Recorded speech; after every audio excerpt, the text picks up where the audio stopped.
All right, so last time the committee met and we had really good conversation and we heard from our colleagues from our education entities and also our police department. Today we'll continue some discussion on public safety with joint discussion between budget and fire department on fire services there and the fire fund situation, and followed by corrections presentation about the control center. That's a building that needs a major work there, and also our Public Works Director is going to present the situation and needs on the infrastructure needs in the county, and also the Rackham Park Director will be here and talk about the development of facilities there.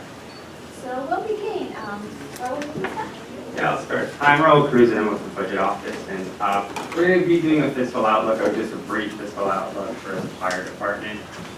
If you kind of see one of us as the budget folks here, it's usually, like Holly, a lot of doom and gloom, so get ready for that. It's a good fun morning. So we're going to talk about the department, the fire, and specifically the fire fund, which is funded by the fire tax. As you can see what this graph shows, it's kind of the annual gap between revenue and expenditure. So starting in FY16, you're going to see that the blue line, which is the revenue line, which again is mainly the fire tax and some other minor revenue sources that they have. That's the blue line going there, and then the orange line is the expenditure line. So as you can start seeing, starting in FY16, you're going to start seeing that expenditure line starting to exceed revenue. The annual gap that we're seeing for fiscal year 2020, meaning the revenues that we have projected versus the expenditures, is about a $16 million gap. Moving forward to 2027, you're looking at about a $37 million gap between revenue and expenditures, projected revenue and expenditures. So this is just a quick look at the fund balance. Again, the last time that the fund balance, we had the fund balance was kind of not used was in fiscal year 16. You can see the revenue expenditure gap, which is kind of this darker red. That's what the fund balance, the amount of fund balance used each year to cover expenditures for those years that there was a gap. And that's the darker red. Right, so this is that little blip here. In 16 was the last time it didn't get used. And then here you can see that this is where you start that structural gap and the use of fund balance. So starting in fiscal year 2016, you see that that blue line is kind of where the fund balance started. In 2020, you're going to see that $6 million deficit that creates, right? So we have a $16 million structural gap. They have about $10 million in fund balance, and which requires that $6 million, it creates that $6 million deficit in 2020 that we don't have any funding for. By the end of 2027 projections, with everything that's kind of we have lined up for the fire department stations and all that, you're looking at the fund balance being about $197 million through 2027. So how did we get here, right? Over the last few years, the department has grown significantly. We've had various stations that have gone online. We have the Glenwood station. They took over the Lisbon station. We have the Waterloo station in 2020 that's starting to open. The Crescent station, which is the mall that just opened or is set to open this year. All that needs to get staffed, right? So we're looking at in the last, between fiscal year 18 and 20, we have about 73 new sworn officers or firefighters that were added to the department. And that's not counting, right, expenses for apparatus, right, your ambulances, your fire trucks, and equipment for that station. So here's where we are, just a quick brief overview of the stations and what got in there. For 2013, the Glenwood station, 2018 and 19, the two Lisbon stations with the Crescent First Response station, which is now called the Meriwether station. This union positions, that's because there were some trucks that were carrying 3 firefighters, and there was a union obligation to put in a 4th firefighter for safety. So we added those positions to make sure that those fire trucks or engines had 4 firefighters. And then here is what the Waterloo station is going to require. This 18 FTEs, again, to man the 4 firefighters per engine, and then we're looking ahead at the North Columbia Station in 2023. So just a quick look at the fire tax rate history. We're at a point where in 2013, when the fire taxes merged, that was supposed to only last a couple of years. It was only supposed to take the department a couple of years before we looked at the fire tax again and had an increase. However, because the fire department was really good in terms of managing their funding, they were able to accumulate a fund balance that carried them through about 5 or 6 years. And now we're at that point again where we need to look at the fire tax. As you can see, the last time that the fire tax was adjusted was in 2009 through 2012. And that's when we had 2 fire taxes. So we had a rural and a metro, and then that got combined in FY. So kind of looking ahead, the fire department needs some sort of revenue. So our preliminary projections based on what we currently have on the books in terms of, we know what fire stations are coming, the personnel that they need, and any type of apparatus they're going to need for the next, between now and 2027. We're looking at about a 5 to 6 cents increase to the property tax. We've also looked at an EMS transport fee, which the Spending Affordability Committee has suggested for various years, and adopting that. So early projections on that as well is about a $4 to $5 million a year revenue before any costs or personnel or anything else that they need. So that's what we're looking at in terms of revenue enhancements to the department. Any questions? Because I'm going to hand it over to them and they can which they have a good case for it. I have a question. Yes. You said 4 to 5 years. That's a cumulative, right? That it's not just 4 to 5 years. Each year it's going to be 4 to 5 on top of the previous year. No, it's 4 to 5. Yeah, 4 to 5, yes, each year. Yes, we're talking about the ambulance. Yes. Right. So it's 4 to 5 per year. 4 to 5 per year. And this is operating and capital. This would just go to operating. Just operating. Yes. But it could support the capital. Right. I also have a question. Not being familiar with the metric that you use for growth and expansion, is the growth based upon population growth or residential unit growth, or what exactly? Yeah, actually, they will talk about. They will talk about that in their That's the way presentation. Yeah, they'll talk about that in their presentation. So we'll answer that. Max. Yes. Hey, can transfer taxes be used for engines or just for construction of new construction? I'm not sure. I know we used to, and that changed, but we have to look into that in terms of if we actually have to use that for engines for capital, because that switched a few years ago. These engines only have a short user life, not like the buildings there. So Right. usually it's not candidate for bonds. We found them all 20 years. Yeah, I was meaning using it as cash, though, transfer. The, technically, if it's cash, it might be possible. The problem is the transfer tax there can't be designated for, the piece of transfer tax designated for fire. It's pretty much already exhausted based on prior historical bond authorization. So what's left currently can barely support any capital needs there for fire department, not to say additional needs on that. And that's actually a universal issue, not only fire department, our recreation and parks on that, they also have a piece of transfer tax there. That's also based on historical, 10 years ago bond authorization, the existing revenue pretty much close to 100% just to support that. There's very little room for support any new capital projects. So those issues already pretty much exhaust their capacity for potential needs for anything else. Holly, this is my first year, so I'm not sure exactly when we talk about this, but so systemic, the whole system wide, it seems like so much is based off of new development. And eventually, we're pretty much going to be developed and we're going to go into a redevelopment phase if anything's done. So Correct. what, if in the past, has any analysis been done on how to change our revenue generating structure? Because, we face a lot of these same tracks. It looks like when we're not generating any revenue anymore because the base isn't there. Right, I think that's something very much to the point, it's about long term. And so you're talking about maybe 10, 20 years from now, it's going to pretty much get built out. There's very limited space for new development in that. So And we'll generate some with redevelopment, Yeah. obviously, but not at the same pace that we would with construction. And Right.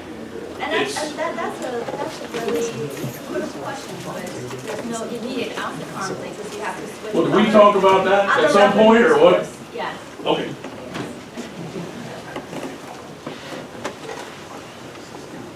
Good. If there's no other questions, I'm going to hand it over to the fire department.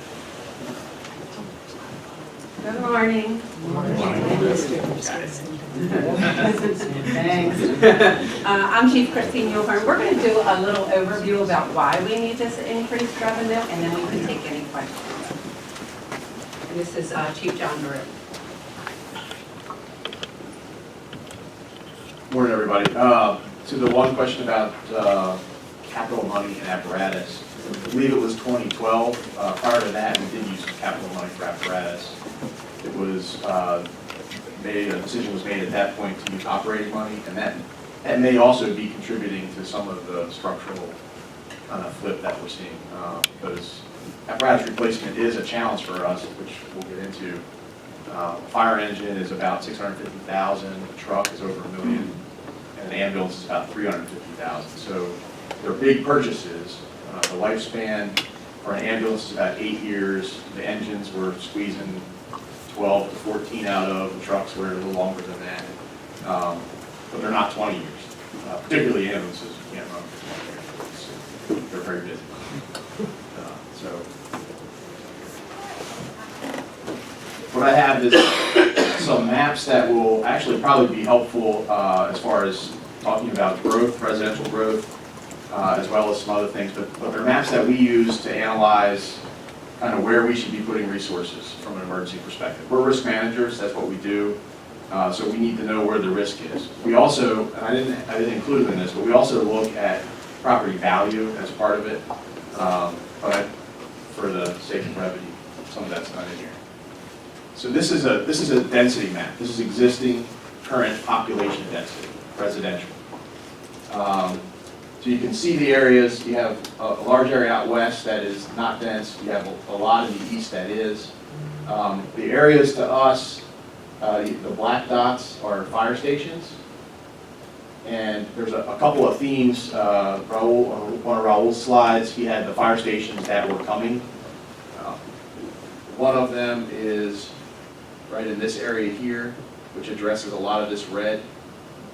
Another one is, of course, in downtown Columbia, which we know that growth is coming. It's under construction. In the Waterloo area down here, where I was just talking about, that growth has already occurred. That Waterloo station has been on our books for quite some time. We've deferred it, but we're kind of behind the curve of Waterloo. We're basically on the precipice in downtown Columbia. But there's other areas that stick out to us where the growth is happening. This little area out here, which is kind of Marriottsville, if you're familiar with that area, the Turf Valley area has really, really expanded. And it's doing so not in like large single house lots. It's doing so in pretty high density. And that is an area of concern for us. And there's other areas that are also, we know there's a lot going on there. And what I'll do is I'll overlay some of the other things that we look at besides population density. So growth, we look at our areas of growth, got them circled for you. Route 1 corridor, Route 40 corridor, downtown Columbia, and Fulton. Those are where we know the growth is coming. So we add that, you have to kind of in your mind overlay that to the existing density map that we were just looking at. You know, those areas that are already dense are getting denser. And if you look at the type of construction that's going on down on Route 1, it's, you know, 4-story, very concentrated, mercantile on the bottom, residential on the top. There's a lot going in a small area, and there's several of those types of things happening around the county, particularly down Route 1. So the new growth that's happening is a little different than the old growth in that it's much more dense and concentrated. Then we look at our volume. So this is simply the number of incidents that we run a year. This goes back 5 years running. You can see there's a clear trend, and they're going up. One of the interesting things to note about this is when you take these same numbers and you hold residential population constant, it's still, this is 3.5% growth a year, average. If you hold population constant, it's still 2.5-year growth, which tells me that 2/3 of our growth is not coming from residential population. So to your question about how we recover, how we generate revenue for what we do, 2/3 of our growth is not being accounted for, because it's either worker influx, right? So we could potentially use some kind of commercial management. It's demographics. We know demographically that we're getting older. The population slice that is going to grow the most in the next 11 years is 65 and older. And it could also be socioeconomic changes. But 2/3 of our annual rise in demand is coming from something other than residential. Because we can hold that per 100,000 population, hold that constant. We do look at that, and what to notice here is the 65 and over piece, and the amount of growth that's going to happen in 65 and over. That's where we think it's going to happen. That's what the data shows. They're going to be heavier users of our system, so we do feel that that's going to impact demand for us. This is incident volume, so we looked at the chart going up. This is where it's happening. Not really a surprise. Lots going on down in Columbia.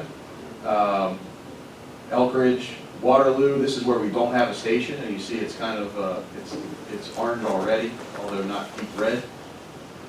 This is east part of Route 40. This is the west, this is that Marriottsville area. So you can see those hotspots are starting to emerge from the growth that's happening there. You guys have all this in the presentation in Dropbox, so you have these maps to look at. These could be useful for some of the other analysis that you guys perform. This one overlays growth and incidence. So we take those maps we just looked at, and we say where's the growth happening and where are incidents happening, and then we come up with hotspots. Big hotspot around the proposed station down at Waterloo, not a surprise to us. This one, Marriottsville, a little bit of a surprise to us. We know downtown's coming. But we look at what's happening to the south down there. That's Harriet Tubman Lane. A lot of redevelopment down there that has come in with a lot higher density stuff that used to be there, which was trees. The area, the county still continues to grow, and as risk managers, that's one of the reasons why our resources have had to grow with it.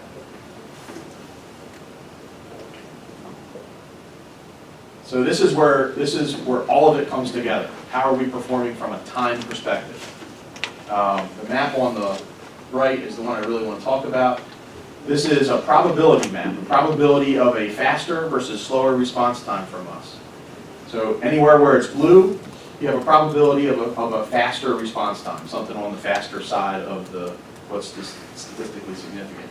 Anything that's red, you have the probability of a slower response time. And the areas, when you consider the maps we just looked at, are not surprising. The slower response times around Waterloo. In Columbia, you can see the growth, because they're building it, it's not inhabited yet. We do good in Columbia, but as soon as they add the 6,000 residential units they're doing and all the commercial space, that's going to change dramatically and very quickly. And then there's the area out in Marriottsville. We also look in here, we triangulate our stations, we look in between them. The issue in here is volume. So, for us, we deal with two things for time, distance and volume. We know how long it takes us to drive from a fire station to the various places around the county. But that's if that unit is there. If that unit's out on another call, then you go to the next closest one, and the next closest one. And in areas like Columbia, where it gets really dense, sometimes we go 4 or 5 deep, in our dispatching. And we all, we do it as efficiently as possible, but it does affect time. So the areas in here, while we have stations, this is a volume issue. Well, this right here, we know this is a distance issue. But actually, Columbia Gateway Drive, where our headquarters was, is outside of a 6-minute drive time with no traffic from any of our fire stations. it's usually dense. You know, all that Deep Run Trailer Park, you know, Columbia Gateway Drive, the shopping centers that are all there, it's actually outside of the 6-minute drive time. So it makes it very hard for us to hit an 8-minute national standard for trying to get there. But up in here, it's on the longer side, but it's also dense. So this is the Mayfield area where we also know we have kind of a volume issue, and we're anticipating volume issues in Columbia.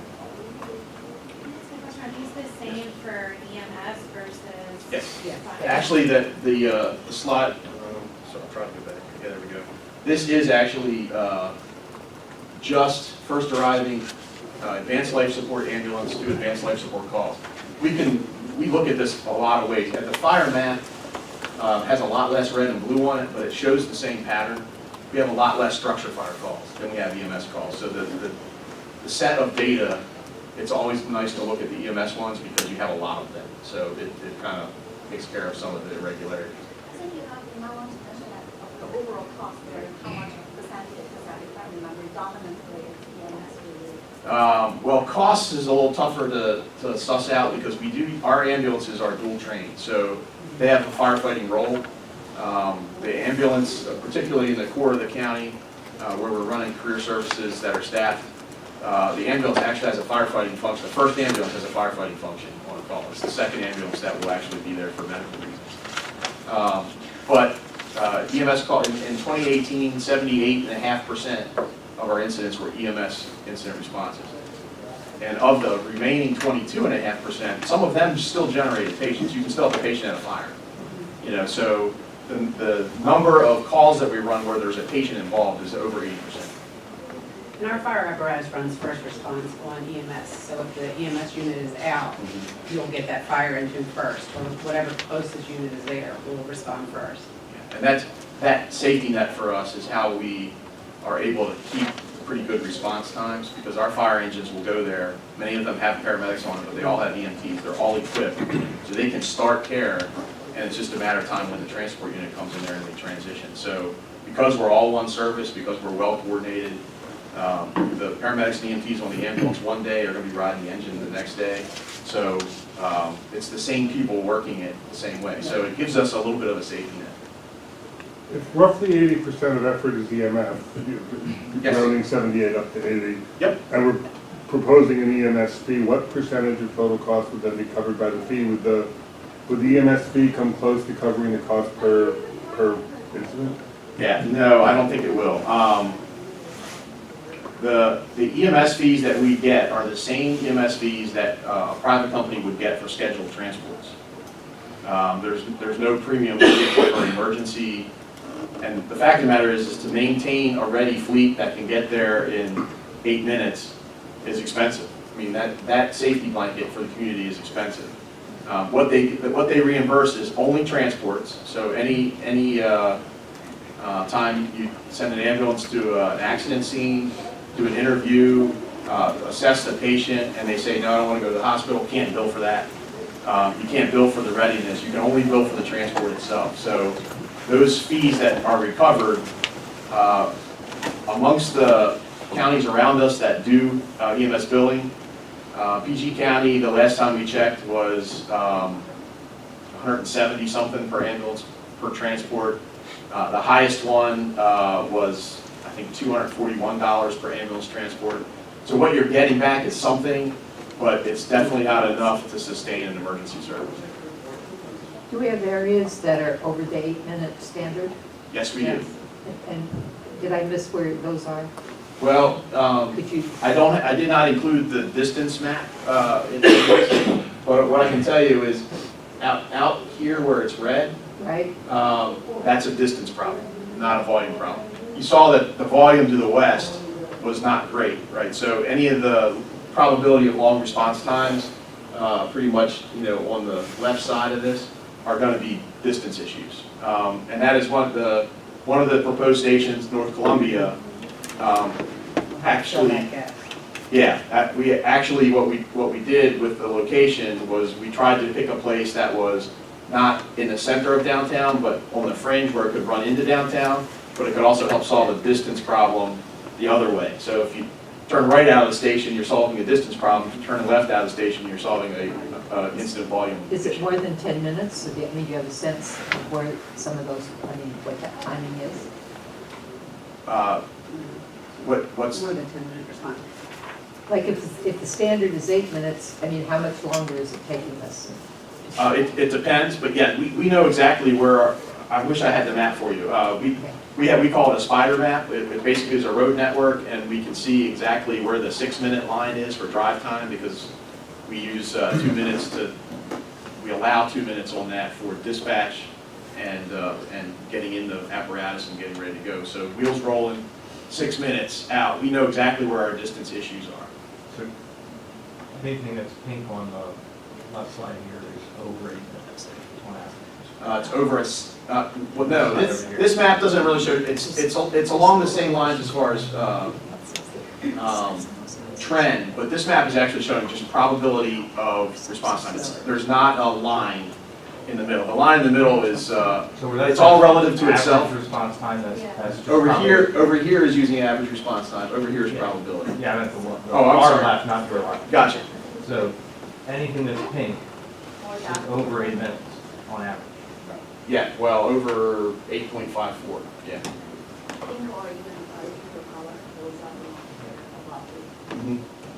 And again, this is for ALS unit, so this would not take into effect like an engine first response or something like that, but you can see the trend. The trends are the same. I have 2 questions. The first one is, of those 78.5% of non-fire related calls, how many of them result in transport? I believe it's 65%, I want to say. Okay. Yeah, I think, And then my second question is, given that the primary amount of first responder work that you're doing is non-fire related, has the model of services been reconsidered or considered to be adapted to the current need? Like, instead of building a full-fledged fire station, building sub-stations that are just EMS? Not just EMS, but the Meriwether station is actually is what we call kind of a condo station. It's the smallest fire station that we have built. And that will have an engine, a smaller engine, but it will also have a transport unit in it. We have not looked at just EMS because we don't have enough EMS units currently.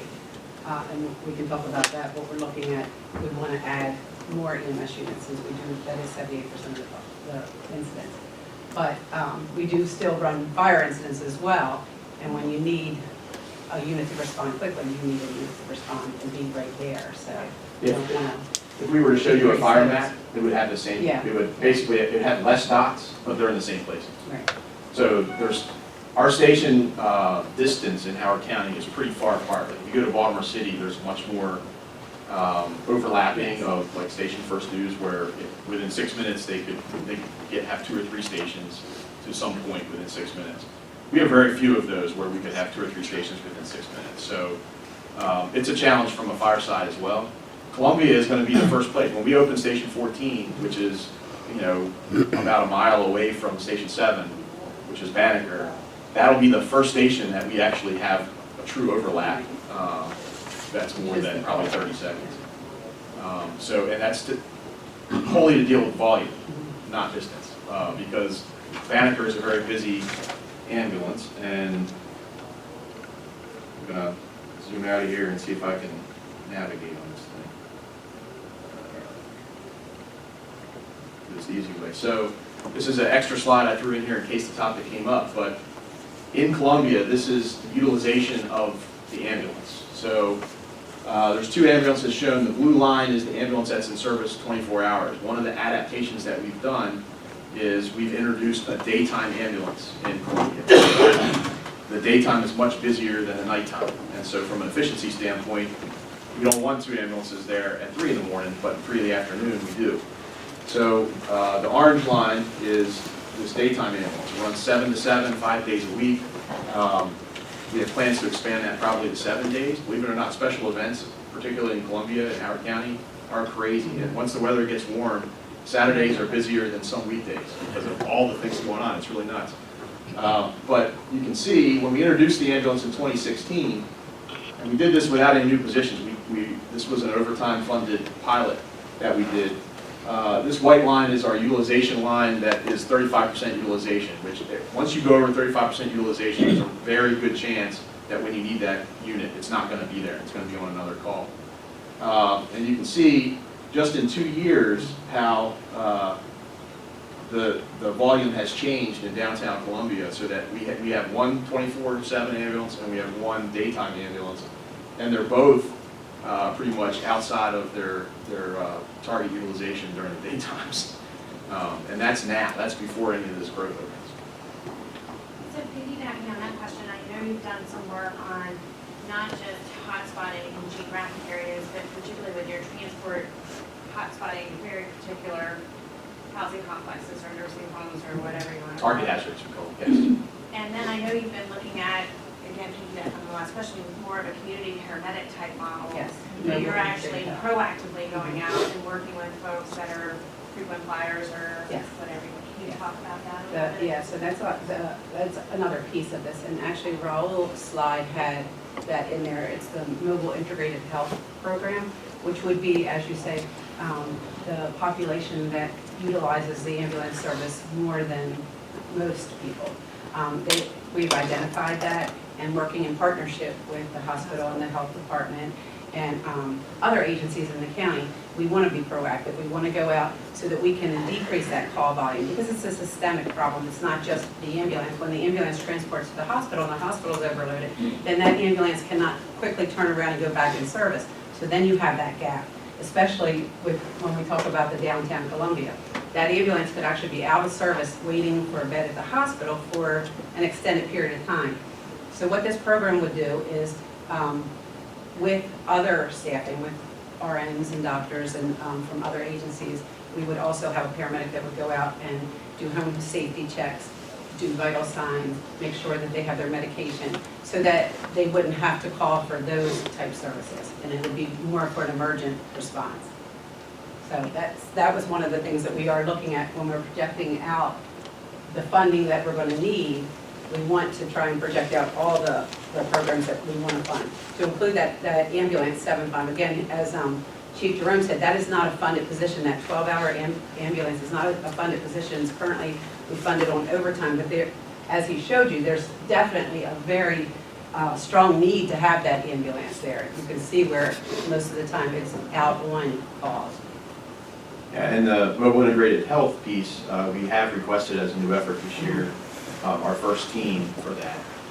We also have tiptoed into that really with the narcotics we leave behind Narcan, which is the antidote for opioids, for patients that we run for opioid overdoses. And we leave that behind, and then in conjunction with the health department, we contact them afterwards, and if they accept a visit, we'll go out with the health department, visit them, and try to hook them up with resources. And we've had a couple success stories with that. We haven't been doing that for too long, but that is one of the services of a mobile integrated health unit. We're running that basically out of headquarters now, but because the frequency isn't all that great, but we leave a lot of kids behind, but the reporting back is less. But it has been successful, and it's just, that's really the first foray into mobile integrated health. But high users is another area. And we are collaborating with the hospital and the health department on a plan for that. We've had several pretty productive meetings so far, and our medical director, Dr. Levy, is really aggressively pursuing that. The hospital has a lot to gain from that too. So we're hoping for this can be a collaborative effort with us and them, and I think they're very willing to do that. So it sounds like they're moving forward as well. Quick question for you. Given Howard County is surrounded by other counties, do we have any type of reciprocal agreements with? Yes, we have a mutual aid agreement with all the surrounding counties, so that if we need to utilize their services, their ambulances, their suppression pieces, we will do that. But we also have that agreement that if they need, right, so it's, and we use a lot of mutual aid on all of, and you can see where the fire stations are located, and you can see where the boundary lines are. There's some big gaps where the Baltimore County and PG County and Montgomery, Carroll, all in Arundel are actually counted in our first two, like box response, and vice versa. It's pretty seamless. The electronics of dispatch, there's room for improvement there. It's still a little bit 1950s as far as how they get a hold of each other, but as far as coming up with who's due and who should respond and all that, it's not really a request. They just get dispatched. Like I said, a little bit of room for potential improvement eventually. Since he brought that up, is there any net fiscal impact from the reciprocity agreements that we have with the adjacent counties? Yeah, there is. I mean, some counties we give more than we get, some counties we get more than we give. Carroll County, I know we've looked at, we give a lot more mutual aid to Carroll County than we get from Carroll County. Like in Arundel County, I think we probably get more than we give. It also, you know, when we moved the Elkridge Station out of Baltimore County, might have picked up a little bit up on the Elkridge end. But it's very, it's quid pro quo between the counties, so there's not a whole lot of controversy that is caused by mutual aid agreements in this area, which is good for us. We're a small county, so we use them a lot. But we reciprocate. There's a good, I think, positive interchange there with our part. Yeah, so you've already seen these key capital initiatives. Meriwether Fire Station's underway, expected to open in 2019, and the firefighters for that should be starting next week, I think, at our fire academy.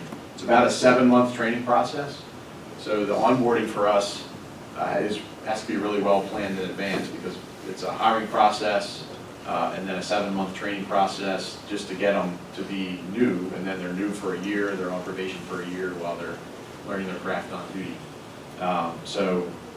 We really have to look ahead as to when we need to hire anybody, whether it's filling a vacancy or new positions, such as opening a fire station with new apparatus or new units.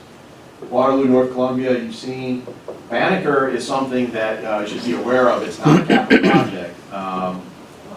We have been working with housing to try to get a mixed-use property there that can be a fire station on the bottom and residential on top. I don't know whether that's going to happen or not, but we've been pursuing that project, and it would be funded through housing, and then we would be, I guess, some kind of, almost kind of quasi-lease agreement of some kind. A couple things to think of there is it's not a capital project, but it is a capital need for us.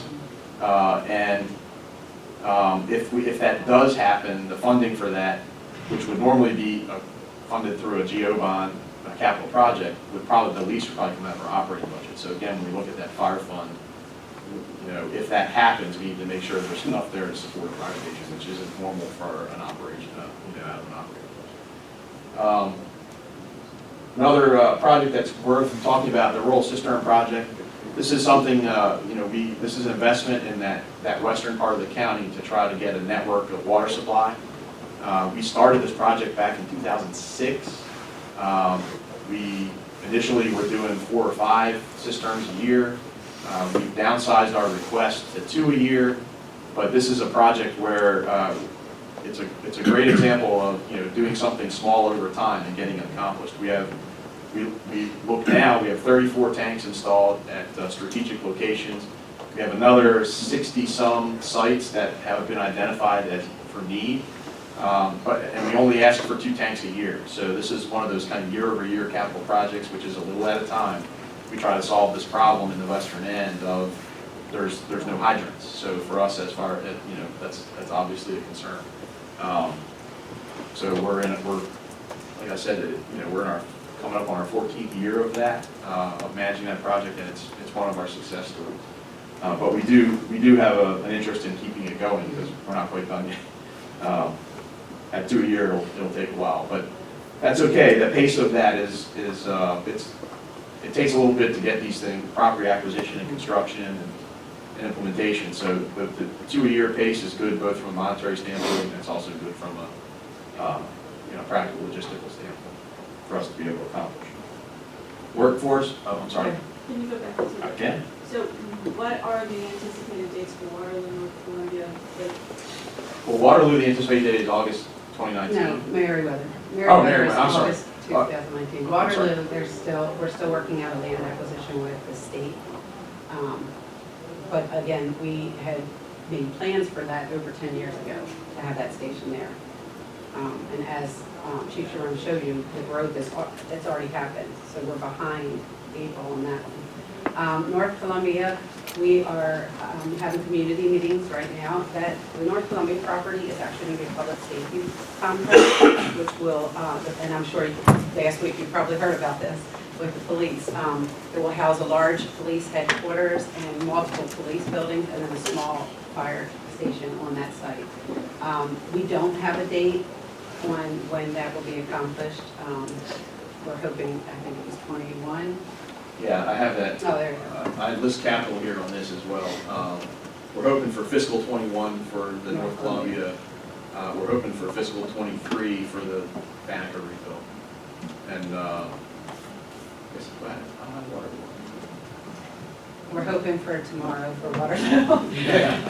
Sooner than later for Waterloo. So Waterloo would be, yeah, it would be 21, I guess. It's similar time. I mean, if North Columbia happens, that's a project that's rolling. We had a meeting scheduled tonight with the community, but I think the weather The weather, has put that on for a couple of days. Where's Station 16? 2027. Station 16, right now, we believe when we get to about here, we'll have to reassess exactly where the need is. It's either going to be like Turf Valley area or Bayfield area. And that was Do you where have, those gaps were. Do you have like a long-term, this is ideally where we want stations to be Yes. across the county? We did an 8-year plan right now, but looking long-term, we have done that to see, and that's where the growth is. It's the All those hotspots that pop up. Marysville, it's the Mayfield, it's the Fulton area, and, we're down by the racetrack, which would be more like in between these two stations, Station 6 and Station 11. But, so 16 would either be there or there. Right now, we were thinking Mayfield, but looking at the growth, that we definitely have to keep in mind that Marysville seems to be growing and the population increasing a little bit more than Mayfield. The problem with the Mayfield is, as he was talking before, is that response time, because you can see that there's a gap there. There's also a gap where the North Columbia station is proposed to go. So that causes an increased response time, just because of distance. We do look at all options we can think of for the, this is both a distance problem, for a time problem, distance problem, and also a density problem. We could probably solve the time problem with a road. Like we identified a place where we could probably build a little less than a mile worth of road that's not there and solve the time problem. The issue is that the density's growing so much there is by the time that's done, we may have a volume problem. So we kind of have to watch and see what happens. But we're trying to consider all possibilities here and how to move forward. Thank you for the time, which are Yeah. roughly 5 minutes. This is a great Okay. discussion. Yes. Okay. This is essentially a summary. You guys have this as part of the presentation, but it does show the units that we're looking for. In Raul's presentation, though we had the fire tax going through 2020, he only had the growth through 2023 on there. But you can see that we do feel that there's going to be a need, even past 2023.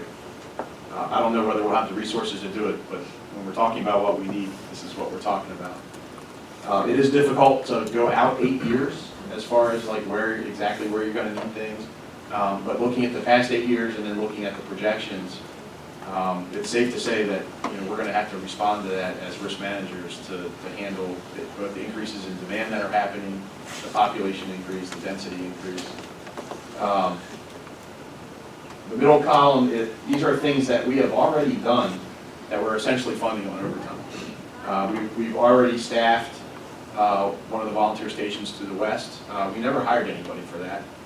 They made a request to do it over several years, and we have just continue to put people out there as they need the support. But eventually, we're gonna have to pay the piper on that if we want to control our overtime costs. And the reality is overtime for us isn't necessarily that much more expensive. In some cases, it might even be less expensive than hiring FTEs. So it should be, those positions are already accounted for in our budget. We don't believe that would be a lot of demand for that. It does create administrative challenges for us when there's too much overtime, because people don't want to work it on holidays. They don't, you want people that are dedicated, consistent staff is a big thing we hear, especially from the volunteer company support that we give. They really like people that they can get to know and that work well at their station. And so we try to give them that. But somewhere in the system, there are vacancies because we put people on those spots. And the ambulance down in Columbia is a great example. We felt we had to do that. That our paramedic unit the utilization rate was over 45%. They were never there. That we were running the engine, and in some cases, we were running a truck, which is a $1.2 million vehicle with 4 people on it, to first respond for a sick person. So when you talk about controlling your expenses, it's okay to do that sometimes, but you don't want to do that any more often than you have to as far as controlling your costs. So. And overtime funded positions is a short-term solution. They need to be funded positions for everything that he said. And I know Raul was talking about our staffing. We currently today staff 3 pieces under the national accepted rate, which is 4 person per fire apparatus. Now this class will help us to fill those positions. An understaffed unit is not going to be able to give you the response that you deserve, and it's also going to create a hazard for our people with injuries and worse, because you don't have the people there to do the jobs that you need. So 4 is what we want, and with this class we will have 4. There are also the 2 volunteer stations that we would like to have those staffed at 4 personnel as well eventually, and have those positions funded. Apparatus replacement we kind of talked about. It continues to be a challenge for us. We've underspent for at least the last 6 years on it because of priorities to other areas. But all we do is we just increase how long we're using something, which the cost of ownership of that starts to flip, and the reliability makes it logistically difficult sometimes. We're switching out units in the middle of the night. I don't know if any of you guys saw the Baltimore City squad that caught on fire. They have a real apparatus crisis down there, and you look to there to see what happens when you ignore apparatus for too long. The maintenance I'm not saying they're ignoring it, but you increase. don't have the resources. Right. The maintenance costs will increase, and the reliability of the apparatus will actually go down. We have reserves that are aging reserves that we often run front line for a long period of time. So even our reserves are to the point where they can no longer handle being in service. So it has to be a regular replacement schedule for them. And we do work with our Central Fleet Department, and this year we have been working to look at ways that we can fund our apparatus replacement plan, other than coming just primarily out of the operating budget. But our fleet is pretty large, and it's got to be available 24/7, 365. It's not just a daytime fleet. So it does. You have to have a fleet of reserve apparatus to fill in when something breaks. That reserve apparatus is generally the older stuff. We phase it in the front line and kind of second line, and sometimes even a third line. And even just for routine maintenance. I mean, the apparatus will go out of service for a period of time just for routine maintenance. So we'll be using that aging apparatus. So that's pretty much our presentation. This was a call, I don't know, guys, about a month ago, for rapidly rising floodwater, and the llama got stuck out on an island. And so this is our special operations team at work. These incidents, if we didn't do that, there would be a civilian that would try. So we take on this risk because we know that in the end, it's probably reducing the overall risk, because at least we can do it, we're trained and equipped, as opposed to somebody doing it to try to rescue their own llama. So. Thank you so much. Thank you. Thank you. Thank you. Jack?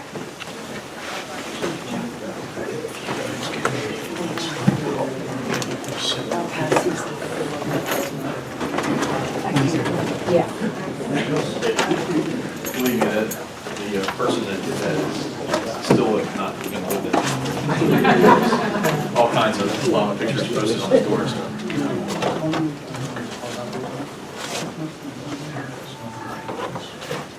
12-hour one is every day.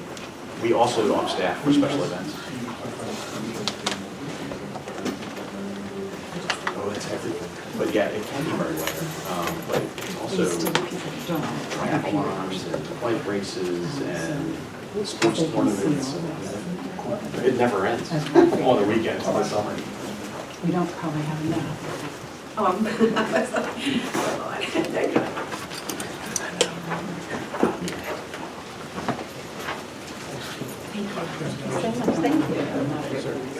For sure.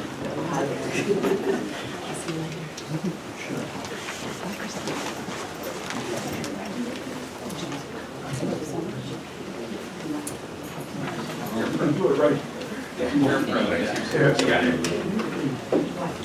All right, good morning, everybody.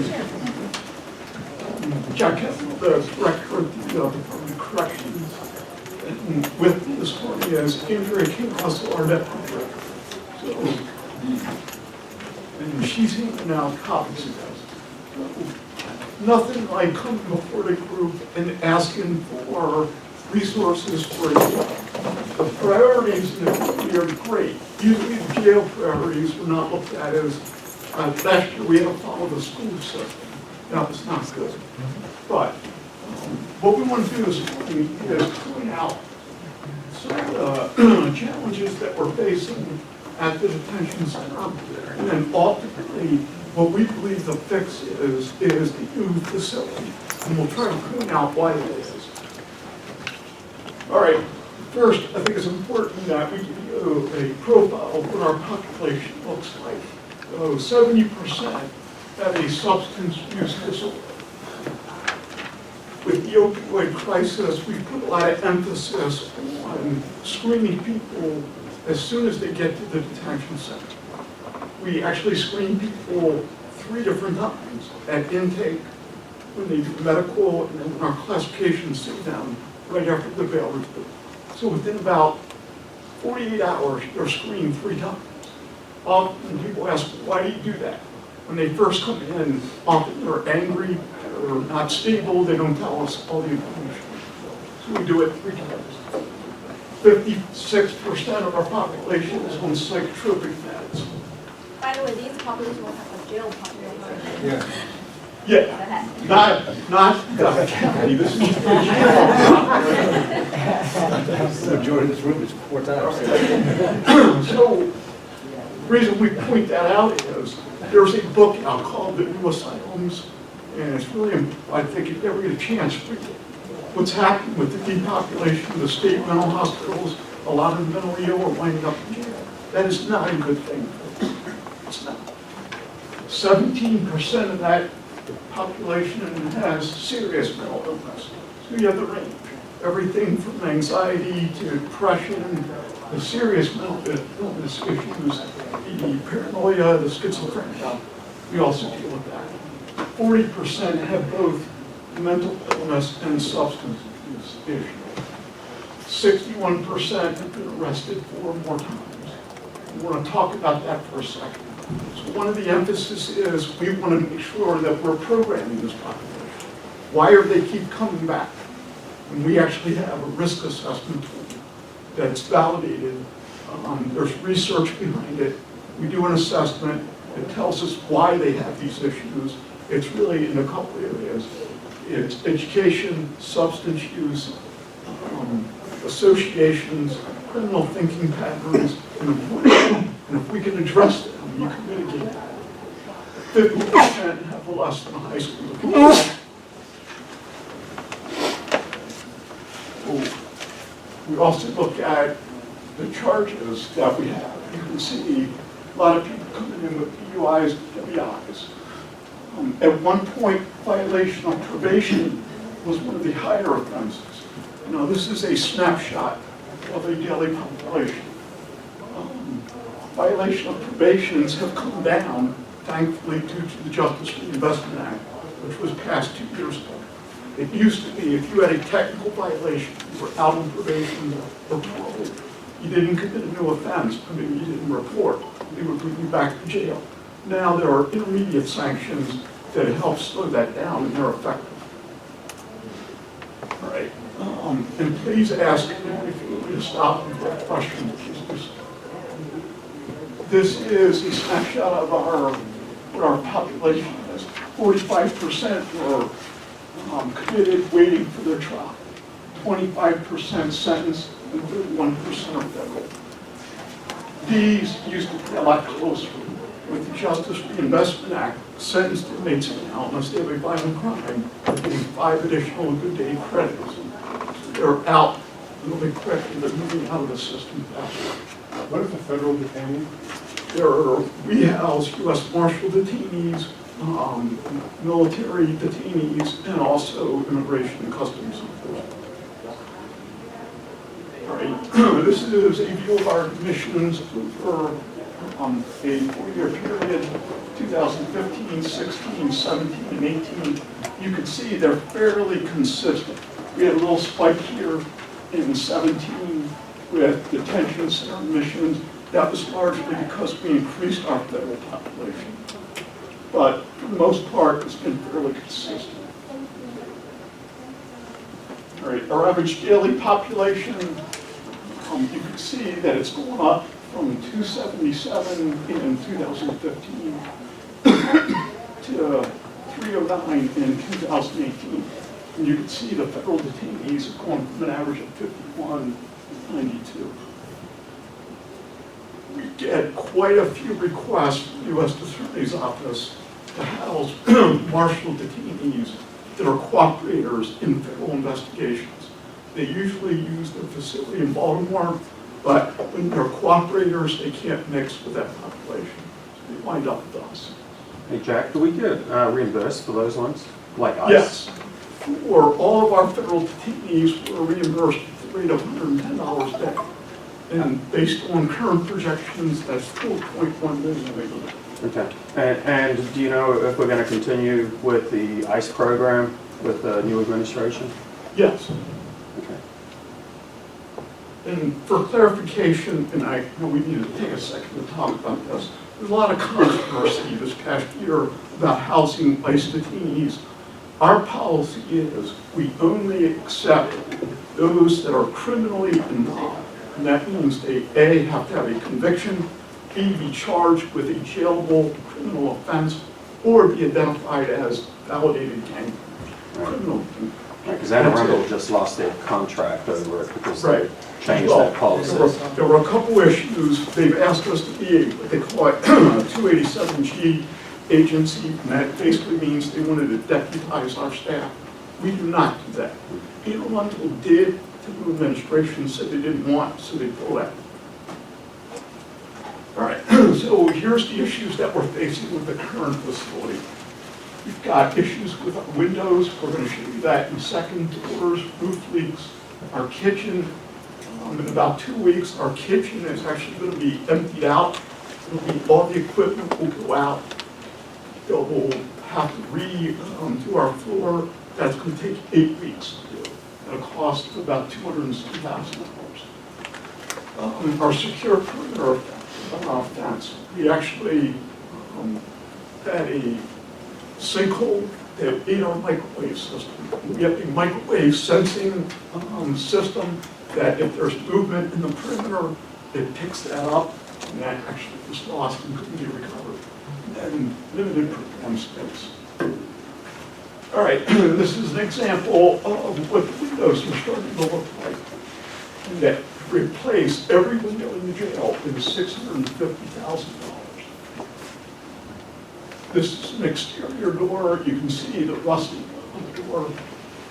We started to replace those as well. Now, this is the bigger project when it comes to doors. These are the cell doors. They're all electronically operated. It can be there's a backup manual operation, but these mechanisms in here, these are late 70 technology.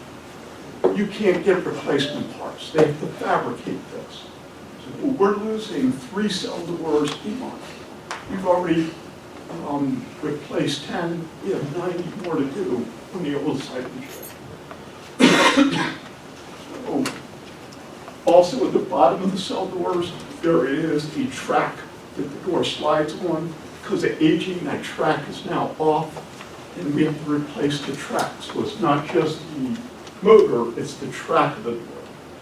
And the danger with that is if you've got somebody that is stuck in that cell, and the door, you can't open it, or if we've had a few cases where it just pops open without us pushing the button to pop it open. We have staff in there, unexpectedly the door opens, now they're faced with somebody that they're not expecting. Leaks. Our roof, we've got leaks throughout the jail. It depends on how big the rain is, but this is what we have to do. We're literally putting buckets, trash cans to catch the water coming down. You can see in this slide, that is the light. And you got water coming down through the electric lighting, and that often creates hazards. We've had 2 staff injured and several inmates injured due to slips on wet surfaces. That's a disgusting picture of our kitchen. We've had major sewer backups. We've also got drainage problems. That's what I was talking about. The entire kitchen has got to be emptied out. And they've got to replace that floor and fix that drainage.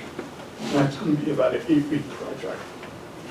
That's about $300,000. Our perimeter, we've got the secure part of the jail. We've got the structures with windows, the walls, the doors, but we also have a perimeter fence that goes around, and that microwave system has got to be replaced.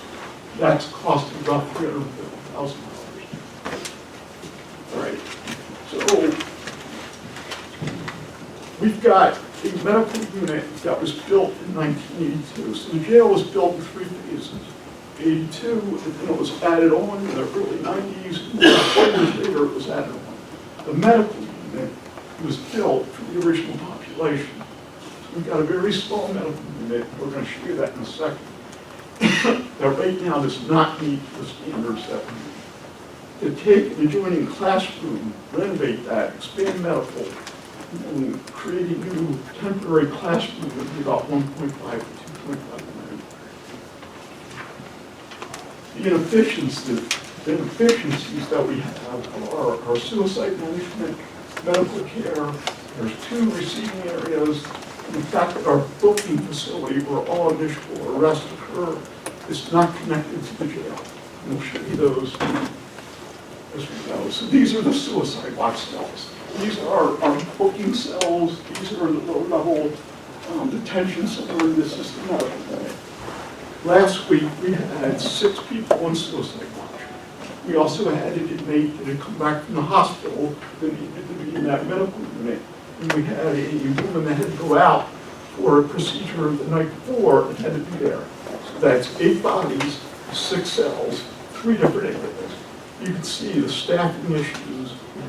What we need is a large medical unit that puts these all in one area that can be supervised by one officer instead of people in different spots, and we don't have enough of these.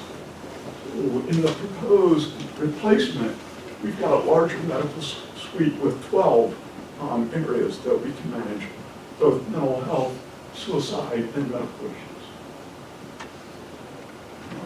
This is the current medical unit. I'm going to try to do the best I can to describe this. This is the physician's assistant. He's doing the exam. Right next to him is the dental chapter. To the side of this, I'm going to show you in a second, is our mental health staff. That is a mental health professional interviewing somebody. Right on the other side is where I just showed you. One day I was sitting there talking to her. I could hear the physician literally discussing an inmate's medical condition. When on the other side, I asked him, can you hear what they're talking about? He said, yes. We've added a privacy screen. We're trying to help with that, but it's just not appropriate. You're literally sitting there. A lot of our population has some serious mental health issues. It's hard to get confidential information and really understand what's going on when it's open like that. How many full-time healthcare, mental and? We've got 2 full-time licensed master's degree folks, a part-time psychiatrist, that on-call psychologist also. So, You said 2 full-time master's degree, that's the psychological, what's with the, you also have a physician's assistant that's For full-time? the or- medical care, there is an RN on duty 24/7. There is a PA on duty 40 hours a week. And usually daytime, you've got 2 nurses, a PA, mental health staff. Evenings, it's 2 nurses, nighttime. And the dental chair is used by the visiting dentist? or- Visitor dentist comes twice a week. Right. Well, yeah, the detention center, and back in 2005, the arrest processing used to be a police function. Back then, Executive Roby said, I want corrections to take that over. I want police officers to get arrestees in and let them back out on the street. I want corrections staff to do it. So they built right adjacent this building. The issue is, now we have 2 processing areas. Everybody arrested gets processed there, and if they're committed, they come down a flight of steps. It's not connected to this building. You go in and be committed to the detention center. That's half of our jail intakes. The other half get brought in by transfers from other jurisdictions. Like if you have a sentence in one county, you finish that, you come to us, you come through that way. So that creates an inefficiency. Arrest booking is one way to come in. Direct transfers or pickups and warrants is that way. So the question is, well, why don't we just merge them? Well, there's not space in either one of those to do both functions. You can't do it. So well, that's the issue that we built. We believe that we've designed, we have a schematic design of a new facility. And we believe that just through efficient staffing and work, we can reduce at least 6 positions right off the top.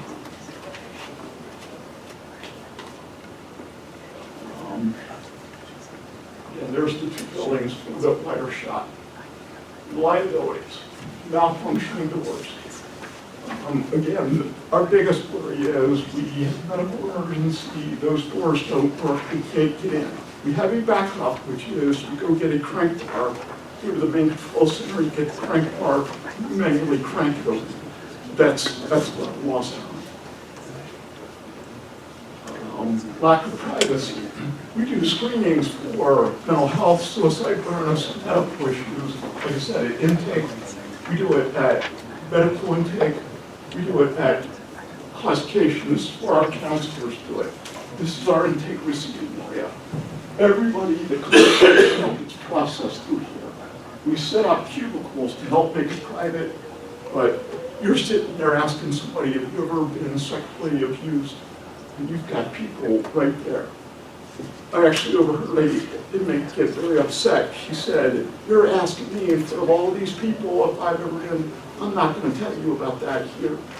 So we had to work around that to try to do it at times where we can make that a little bit more private, but it's not always possible we can do that. Right? So what we've got is aging facility system failures that look like about 4 million activations to remediate all of them. They also create, the inefficiencies create the staffing cost and overtime. As I told you, just on looking at the separate receiving areas, we can save staffing there. There's also efficiencies in a better laid out facility that we think we can even recoup about 4 more positions. You talk about 10 positions over the course of a year, it's $1 million. We also have issues about liabilities, lawsuits, injuries. We've had staff and inmates both injured due to damage from slips and falls. And programming space, I showed you our population. We've got 70% with substance abuse issues. You've got to do substance abuse treatment. The research shows if you do that, you can impact recidivism. We also want to increase our school program. Our teacher wants to teach full-time. Issue is, where do I put her? We don't have an additional space. We're looking at mental health issues, the cognitive skill training that we do. It's hard to expand when we're restricted with the space. So the answer is, we're going to keep working with what we have. We're going to mitigate these things as best we can. We're going to pump money into it, but ultimately, a new facility is the answer. And the cost of that right now is about $76 million. So, any questions? Yeah. Last year, you were pretty strong on the new facility, that was the option. What's happened in this last year for it to go more towards the remedial of the detention center? Other priorities, lack of funds. Other priorities, lack of funds. Now, if somebody says, we gotta expand or remediate a school, or we gotta do the jail, the construction of the jail takes, just reality, it's not at the same level. That's kind of where we are. Yeah, last year we were possibly talking about a P3 for the detention center. I guess that's off the table now. No, still being looked at. I think, not only correctly, but I think the goal was, let's get the courthouse project moving, see how that went. And if we think that that's an option, then we can look at that. I apologize, Craig, what's P3? I'm sorry, it's a public-private partnership. And, you know, last year I came here and pitched this. This is not like, oh, even if we got the money tomorrow, this is done. Let me also back up and tell you another issue. So we've been working on this. We did last year, we have a design. The schematic design, I've got 40 years in doing this now, and that's a long time. But I will tell you, the schematic design that we've got, and that was with the input of our staff. And we brought in people from every area, plus consultants from CDI Kimball. And I can tell you without a doubt, it's the best layout I've ever seen. It is efficient, it is outstanding with how the workflow is, and it meets all of our needs. The issue is, we got that, we're ready to go to the second phase, and that's siting. When we got into siting, the area that we were looking at, which is directly behind the jail, has wetland issues. And that, they said, oh, you can't use that design. You've got to build up. I've worked in 2 facilities that have elevators. You do not want elevators in a jail. There's safety issues, there's wasted time. I personally worked at the Central Booking Facility in downtown Baltimore, got stuck in an elevator with 20 inmates for several hours. Fortunately, they all were happy that day. But imagine the safety issues that you've got with that. Also, I've worked in the reception center that had those 8 or 9 floors. You might wait 10 or 15 minutes to go to wherever you need to go. That's lost time. Multiply that times whatever number of staff are on it. It's not an efficient way to do business. So we really don't want to build up. We're now working with the state. This is also the latest. There is property between us and Tucson, state property. Talked to the state. They're not happy. I don't know what happened, but the chief talked about the land acquisition for the fire department. There's something that didn't go right with that. They told us that you've got issues with the county about that. And, right now, they said, we're interested, but you got to work all that out. And I don't know all the details of it, but they also, the only reason that they're really interested is the Maryland State Police and the highway barracks that are behind us, they're being locked. If we switch the land, perhaps we went to the property to the east of us and gave them our property, that gives them, the Deputy Secretary for Public Safety was kind of interested in that idea. But they're going to work out this issue, and maybe Jimmy was a little bit better about it, but there was something they weren't happy about. Because they said, oh no, we're not dealing with you guys, we got to move them something. One thing to clarify is, as Jack kind of alluded there, the replacements will still be the permanent solution that will be needed there. given the age of the building there. In normal circumstances, we don't even, considering efficiency, it's not the best solution, try to invest millions of dollars, renovate if eventually you still have to replace it. But the fiscal reality is we may not have the funding in all this company right away, but things are falling apart, you have to fix right away. So this is what Jack identified, those renovations are keep it moving. Unfortunately, we do have to invest some money, buy us a little bit of time, but it's not like this can replace the new building solution, because that still has to happen down the road. At best, all it's doing is giving us a little bit of time to gap between what we have and what we're going to eventually need. Well, this The issue committee is- just needs to keep an eye on this ball, because this is an Yeah. important one, and we thought it was very important last year. It is, but if your pot of money is X and your demands are way up here, then you got to prioritize. We'll do what we need to do, but it's important that everybody know what we're facing. And I will tell you, in the projects I've looked at, usually the contractor, they want a nice big chunk of money up front, and you pay as they meet certain goals. And where do you come up with $20 million to drop on that? You've got all the issues that the county's facing with schools and fire stations and whatever else. You got a long list, and jails usually are not at the top of that. I gotta advocate for it, we gotta help make sure everybody's aware of it. We're making it work, we'll keep doing what we need to mitigate around it, but How much time does $4 million buy you?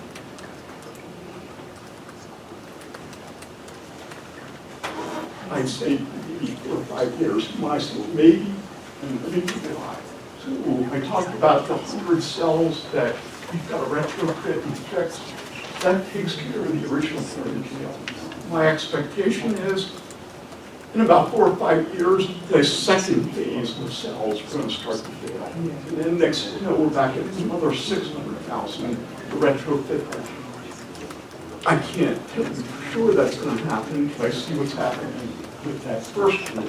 My guess is that second one will start into. Well, it's like the roof. We didn't even put the roofing issue in this 4 million for this year. But, we have leaks in every part of the building. And so that would be, and I know what, I re-roofed my house or I'm getting ready to do it, what it cost for just a house. You can imagine what it's going to cost us. That's going to be millions of dollars, I would think, too. So it's just every year, it's going to be $4 million or more dollars to keep up with it. We are looking at options. We've had this discussion with the federal government about, we house those federal detainees. We told them that if we build, how about this? We guarantee you beds. Right now, they call me every day, can you take X? And we tell them either yes or no. What we said is, build a new facility, give you X number of beds, you pay the full cost of every bed that you have. You don't need to ask me if you can bring them. You've got those beds. And oh, by the way, then you can also help us with the other construction costs. Their field director that was there last year, and just left recently, said absolutely not, no way, we're not doing that. The current field director said, send me a proposal. I'll shoot it up. We've got to be very careful about that, make sure that they're on board, because every time we get into this, which he also said, he goes, well, would you also be willing to take status detainees? I highly recommend we not do that. And status offenders are, you didn't commit a new crime, you just came into the country illegally. And I think that's got way too much. I personally would not support that. The mission that we have is public safety.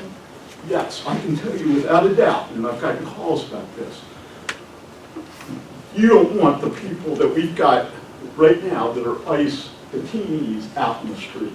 They're carjackers, robbers, murderers, because this year we had protests out in front of jail. Well, I went out and talked about it.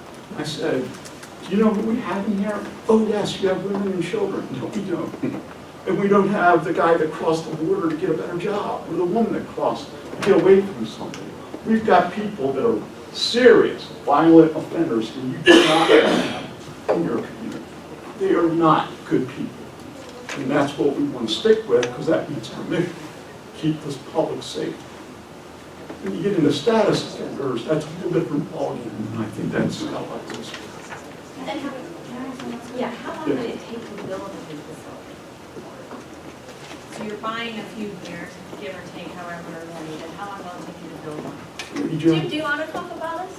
Not really, but I will. The issue, it's usually 18 months to 2 years. The question with the detention center, are we going to keep the facility operational while we build a new facility to add on, which would extend the timeline because of the security, logistics.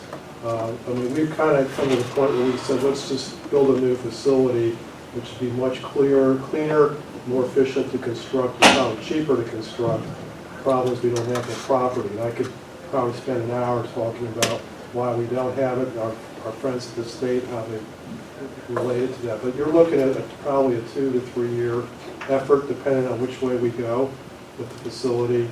And the big issue is that Jack said we have a design, we don't have the property, we really need a new site.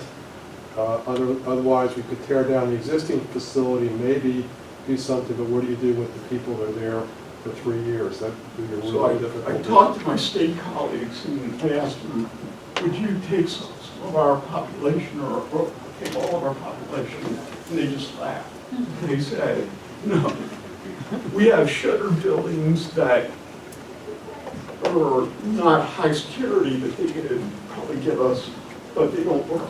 They're open workplace centers and that kind of thing. So people not work. So what we're looking at is what can we do? Now, I talked to Jim about this. Is there an option that maybe we could use our parking space as a construction area and use satellite parking for a period of time? A lot of issues to look at. The ideal is that state property between us and Tucson. But that's got a lot of negotiating. It took us, like, 3 months just to get them to approve surveyors coming out to look at it, I think. And we're still waiting for the report as to whether that's even a viable space. Thank you so much. Thanks. Thank you. So, Jim, our DPW director will talk about the discussion. Thank you.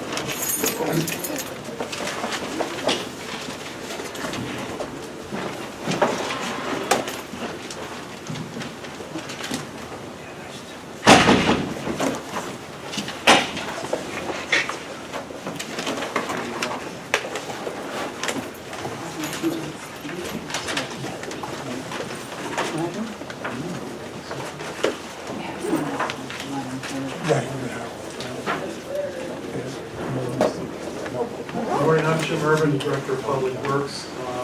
Public Works is one of the largest agencies in the county. We handle a lot of different things. The two previous presentations, we're the responsible party that does the land acquisition for those facilities, and actually does the design and construction for those governmental projects in the county. What I was asked to talk to you about was basically 3 projects or 3 issues today, and we'll talk a little bit about what else has been going on in Public Works.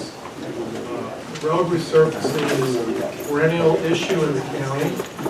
Everybody has an opinion about that, particularly the condition of the roads, either they too often, not enough, and there is some science behind what we do. Historically, the problem that we've had is that this is paid through pay-go money, which is the money that's left, basically the cash that the county has on hand going into the budget process and how you divvy that up. This has usually been the area that the budget gets balanced with, depending on what goes on each year. And so we've gone from having no money for a number of years to a little bit of money, and meanwhile the roads continue to deteriorate.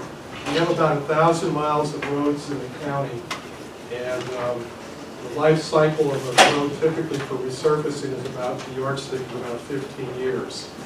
We have some more science that goes into making that decision. We go and actually do an assessment every 2 years of every road in the county and create an index of it, what its condition is. And what you have is it's called PCI, Pavement Condition Index, which is this black line. And the goal is to kind of keep it above 75%. That's a national standard as to where, excuse me, it's right out here. It goes up. And as you can see, we're kind of going down in the wrong direction here because of the issues about money that comes into the program. Again, with the 15 years, roughly the cycle of that is that we probably need to be spending 2 to 3 times the amount of money that we get on an average basis to keep the road system above that index. Now, the dilemma you have is that the longer the road goes without being treated, it dries out, it starts to get brittle, and it starts to crack. Asphalt oxidizes, and that's what causes the cracking, and that's where potholes come from. And once that happens, the water gets into the base of the road. It's no longer a resurfacing project, it's a reconstruction project. So it's kind of like, okay, you can keep patching, but at some point, you're going to have to rebuild the road, which is a much more expensive process than just resurfacing it efforts. The other thing is that the program is developed. We're in probably our 3rd or 4th cycle of resurfacing roads in the county, from when the bulk of them were built.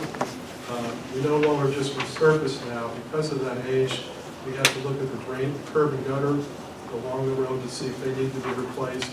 And it's very difficult to go in and resurface a road, come back a year or 2 later and start replacing the drainage system. So that's always has to be done ahead of time.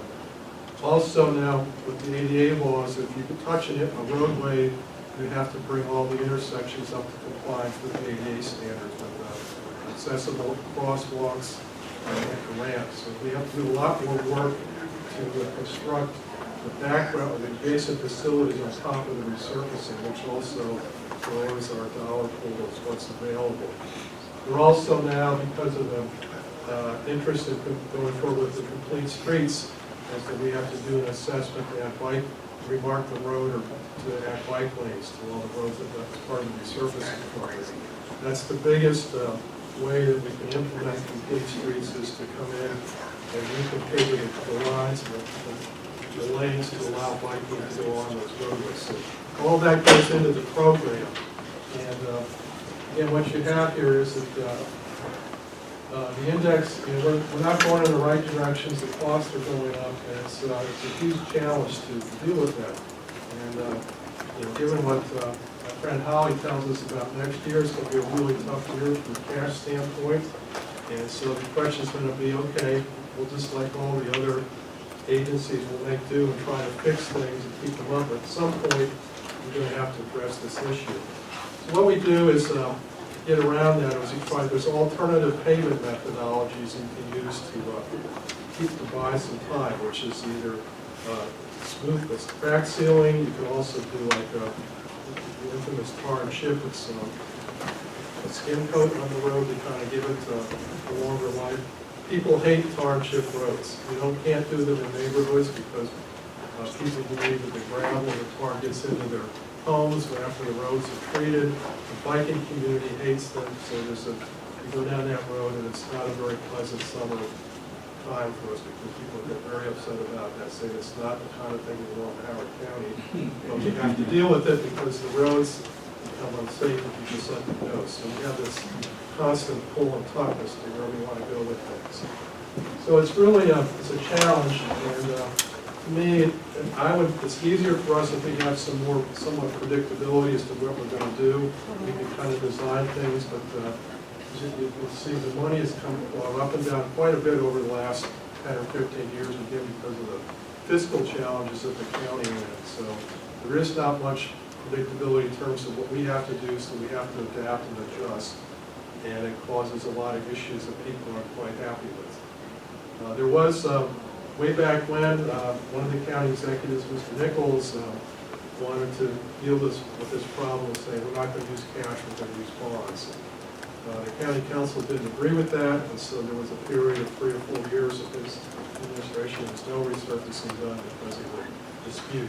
That hasn't come back up recently, but I know Craig keeps asking us every year about whether or not we should be doing bonding for this. And again, it's a fiscal policy decision.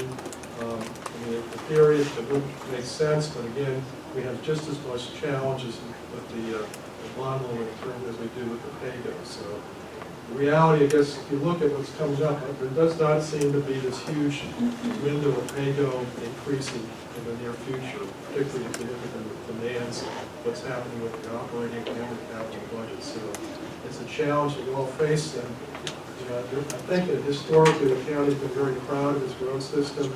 I just hate to see us keep going down the wrong direction. It's a fiscal reality we're dealing with. So that's what we're faced with, and that's where we come along with. And there's a table in the handout, gives you all the more information you want to know about how the condition, what the costs are. We have probably a $55 million backlog of paving. And that's what kind of like you want to bring everything up to date. That's the order of magnitude. If we get $6 or $7, $8 million a year under the program, so it's a huge disconnect in terms of what we have. And it's another where we are.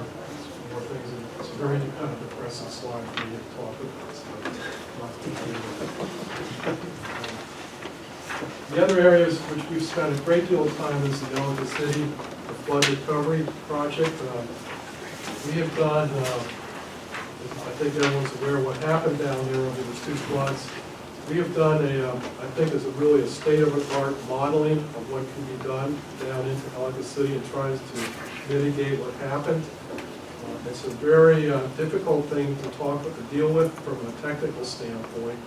Basically, you have a very small watershed, and the water from the top of the watershed down to the Tapsco River is less than a couple of hours travel time. So you can have these flash floods, and you have this wall of water that goes through the community, and like an hour later, you can walk the streets again. It's completely dry.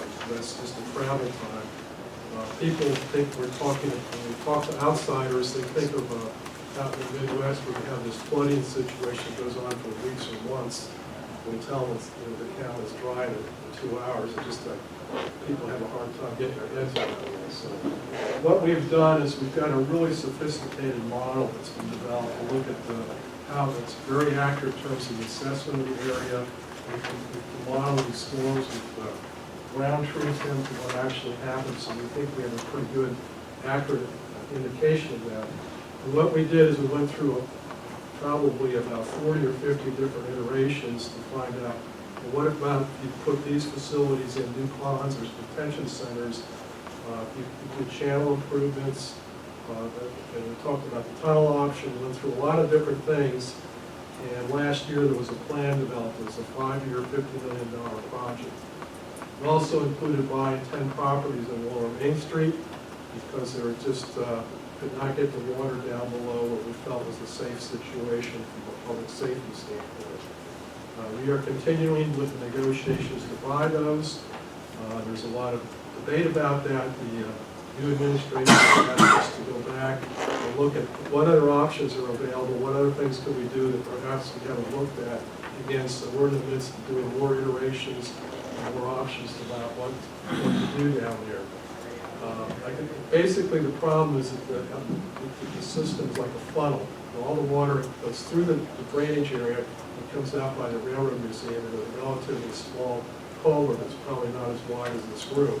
And that's really the choke point of the whole system. So besides all the historical problems with the drainage system, it's really hard to get the water into the river. So you have to detain the water or open up the floodplain to try to provide less of a wall or after high velocity wall of water coming through the town. So the plan was, the original plan was to buy out the properties and terrace the floodplain at the lower end of Main Street to allow the water to spread out and reduce the velocity. And also build a number of impoundments and channel improvements throughout the system. Some of those projects are underway. There's a status report as to what's going on right now with those projects. There's a sort of an ask for next year or the next 2 years. Again, it's $50 to $60 million. And we're looking at some additional opportunities or potentialities to what else could be done. For example, there's an opportunity to build some underground facilities in the BG&E right-of-way next to 29. We did not do that originally, we did not include that because of the logistical difficulties of dealing with BG&E and trying to build a a facility underneath their high-powered lines. So we're going to be looking at, those are some of the things that we're going to look again at to see if it's possible and see what the benefits are in terms of the floodplain. I think in terms of this, the question's going to be from your standpoint is that we have a commitment to do here in Ellicott City. The question is, how far do we want to go to preserve the town, and how quickly do we want to do it? Do we want to do it over a 5-year period? We can't do it in a 1-year period. Is it a 10-year? So how do we program out the money, given all the other fiscal reality that there is? So that's really, the engineering is difficult, the community is difficult, is a challenge to come up with a plan. But I don't think they're going to wait 10 years for us to solve this problem. So that's the dilemma that we're in, is how do we move forward with this, and how do we fund it? We've asked our friends at the state and federal government to give us some funds. We've gotten a little bit. But it remains to be seen what happens in this upcoming General Assembly in terms of eligibility. We also, our expenses for repairing the storm damage is theoretically reimbursable from FEMA, and theoretically we get 75% of our costs back for just the damage repair. We've got some of that back from the 16 flood and just a little bit from the 18 flood, and there's still, it's a very arduous process to go through. It's very, it's like, it's worse than doing a tax return, I would say, in terms of accounting. So it's a dilemma, and I guess from us, from your perspective, I think it's the policy of where do we go, how much money do we want to commit given all the other things that are going on in the county, where does this stack up? And that's the difficult choice that we're going to have to make as a community and the elected officials, is how do we divvy this up? Do you do this, or this is basically a school? How do you decide, is this more important than one of the schools that the school system has for? So that's what we're faced with. I mean, I could spend a great deal of time with it. I think, again, as I said, I think we have a pretty good tool to say, well, if we do these things, we can tell you what the impact is. The basic dilemma is Ellicott City is built in a floodplain. It's probably a 5-year floodplain in many cases, and theoretically a 5-year storm will get water up under the street. The storms that we had were way beyond that. They were the 500 and 1,000-year events. And the other thing that Ellicott City historically has been faced with is the river flooding and the Pasco floods, which is a backwater condition. They are typically associated with tropical storms. It's a whole different dynamic in terms of how you manage that. And what we're working on is not that, we're working on the thunderstorms that come down through the community. So again, it's a challenge. I think everybody wants to make a commitment to keep the town alive. So there's a huge effort underway. Department of Planning and Zoning is also doing a master plan as to what the town should look like, how we envision the things that are going to happen. And this is all kind of interwoven to this. It's a huge opportunity to say, this is our vision for the town. What do we want to do? And again, the key to that is figuring out what we're going to do with the flood management standpoint. So that's what we're faced with this project. And the courthouse. I think a few of you were here last year. We spent a lot of time and effort talking about this project. The 1800s courthouse is obsolete, and the decision made is to replace it. It's being replaced at our Dorsey facility in the county.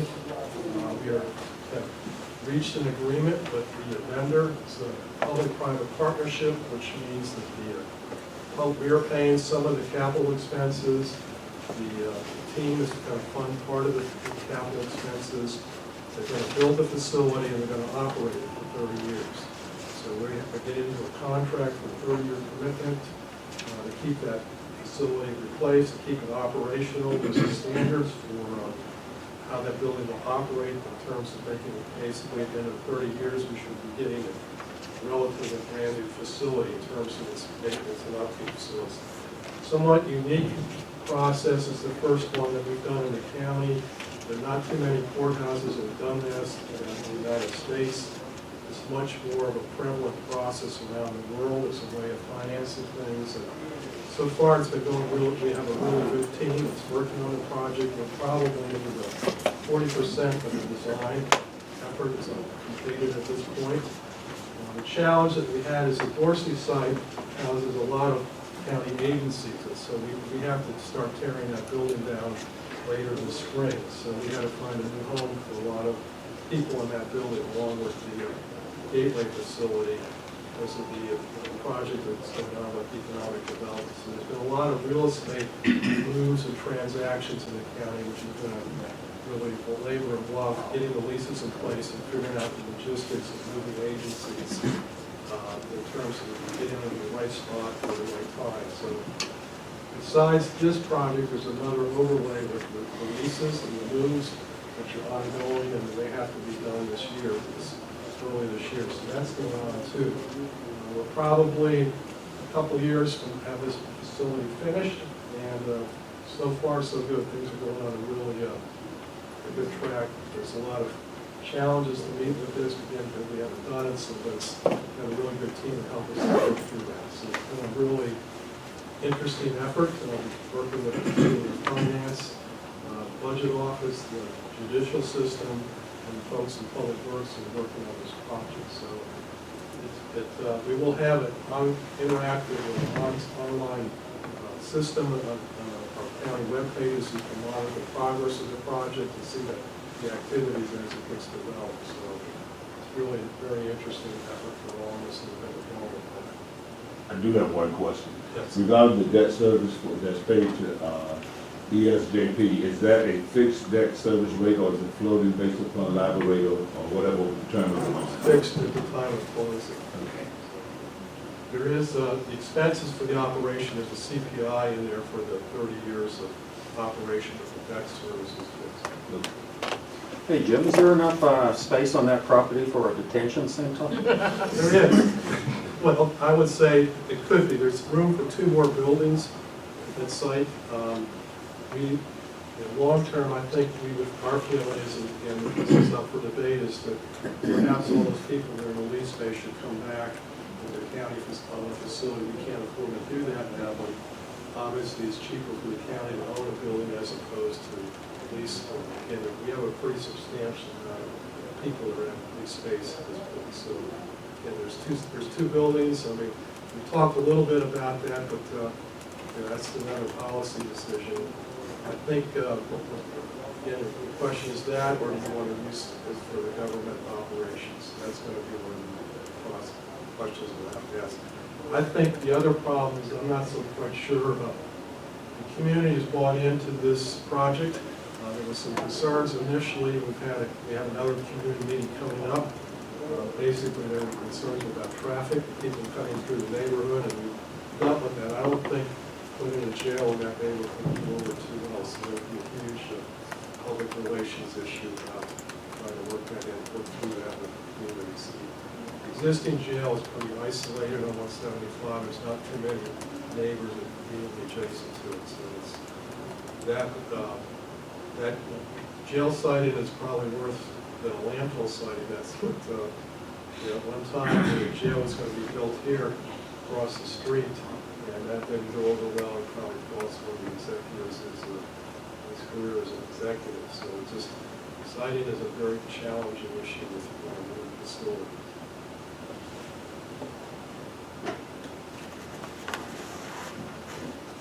And just another slide about the impact of what it's going to cost over the next years for the project. It's pretty out of this and some of stuff that again, what we're faced with in terms of reality. This is the fixed cost, and be part of our budget. We'll have to pay for this. And Public Works. We have 500 positions in the county, and we do a wide variety of different things. So, I'm really proud of the folks that we have. Besides all the capital work, we also are responsible for most of the maintenance of the county buildings, infrastructure, the water and sewer system, the road system, obviously, and the sidewalk system in the county. And we have a lot of interesting projects like we're developing a composting facility, one of the first in the state. We handle food waste. We're going to be expanding the program for more neighborhoods. One of the big questions we keep getting asked is, when are you going to bring food waste collection to my neighborhood? So we're about a third of the way through that. The challenge we have is that, this is the challenge, is this 11%, 500 positions, 11% vacancy, which is a huge impact on us. Where we have problems are particularly in the trades, the skilled trades, like HVAC mechanics, electricians, plumbers, utility system, utility field technicians. It's a real challenge to get people, so it's stressing a lot of people. Just like the fire service, we have a huge backlog of things, and the more vacancies we have, the more things don't get done on a timely basis, and it either mounts up in terms of maintenance or overtime. So that's probably our biggest issue that we have to overcome. We've had the talks with the administration. Part of this is, as you know, the economy will full employment basically. So we're competing against the private sector for people, and even the private sector is having difficulty with getting tradespeople or skilled technicians. And it's not really the career path of choice for the younger generation. So as a society, it's one of the things we continue to have to work with. How do we get people interested in it, because they're really essential to what we do here. And that's really where we keep things going. And when you don't have the money to do things, these are the folks that have to be the creative ones that come up with solutions to solve problems. So there are. Jim, is an opportunity there to outsource some of that? We have, that's another issue. It's not cheaper, but we do have contractors in place to do emergency repairs. It's not well received by some of the union groups. They don't like that, but we do have that if we have to. So it's probably, there's always, periodically there's these debates about whether we should privatize certain portions of the workforce. For example, fleet is not part of public works, that's the public for anyone. Some of the maintenance and operations aspects. We do things like we used to do all the line striping in the county for roadways. We just can't do that now. We have a truck that can do the spot roads, but we contract that out, and we just don't have the number of people to do that. The other one is we try to get all the crosswalks done before school starts each fall. It's trying to get all that done in 2 months. It's just very difficult. So that's one of, because there's just so many intersections that have to be repainted. And that's another area we talked about, maybe contracting that out. It's not, workforce isn't really thrilled about that, but it's also an expense that we have to add into the budget. But those are things, sign maintenance is another one. We do all that in-house, and companies that do that. That's really a debate that we have. And I think right now the policy is to try to do as much as we can with the workforce that we have. And again, because I believe that the key to this is to provide more flexibility so people can do multiple different things in an organization. So we're not really set up to do that right now. Hopefully, as time goes on, we can kind of expand our career and positions to let them do more things that we're trying to do. That's one way that I see this being solved. We're also setting up an apprentice program to try to get people involved in the trades. Something hopefully can work with the school system too to help us in the community. It's just really an essential issue. Again, not just for us, but as a community as a whole. It's just to allow people to do those kind of activities. I gave you an overview, which you can't read on the slide, but tells you what there's all the different agencies, all the different bureaus in the department, what they do, and what the organizations are. There's got a lot of interesting things that we are involved with. Some of our statistics about all the things we do. Just had a meeting yesterday with the school system and the county council about getting people to walk to school safely. Another great issue.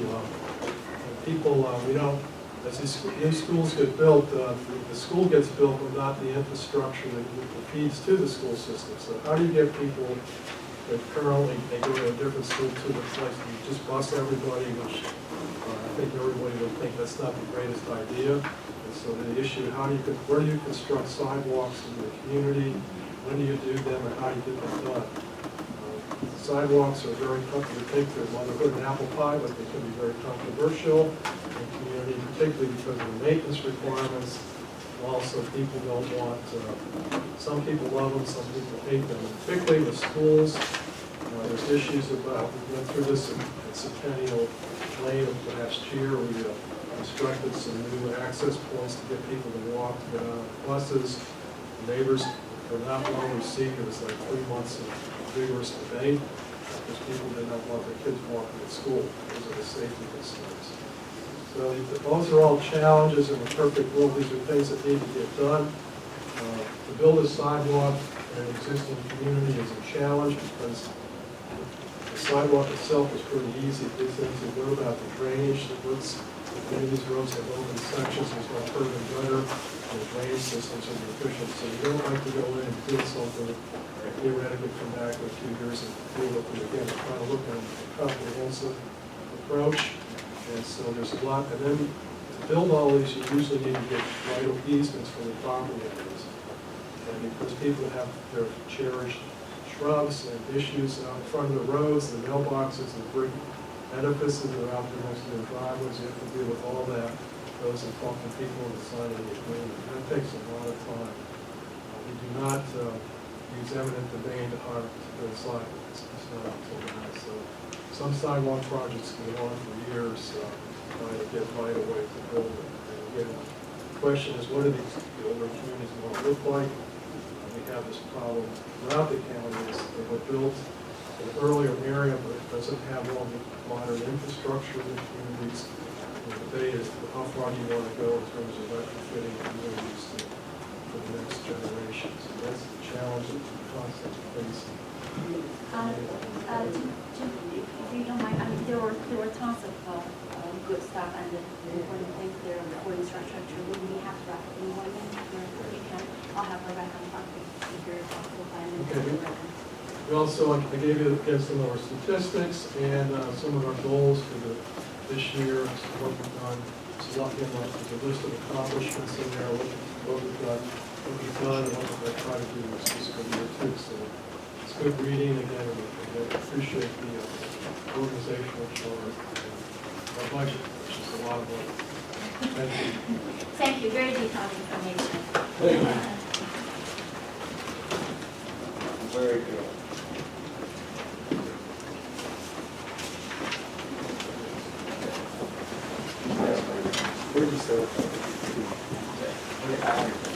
Oh, you do? Yeah. The one I sent this morning?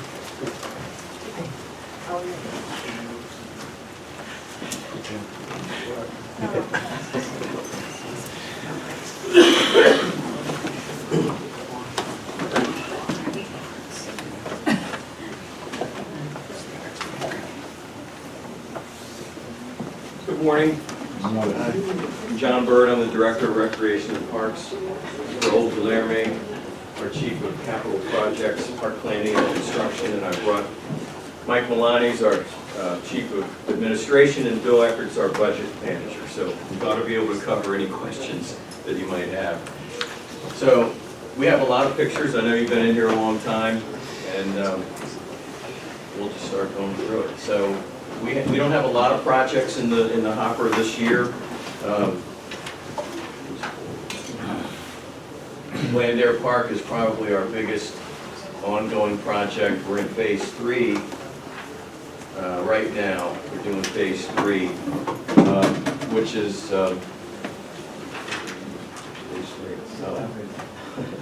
it includes a playground, a large destination playground, quiet games like bocce and croquet.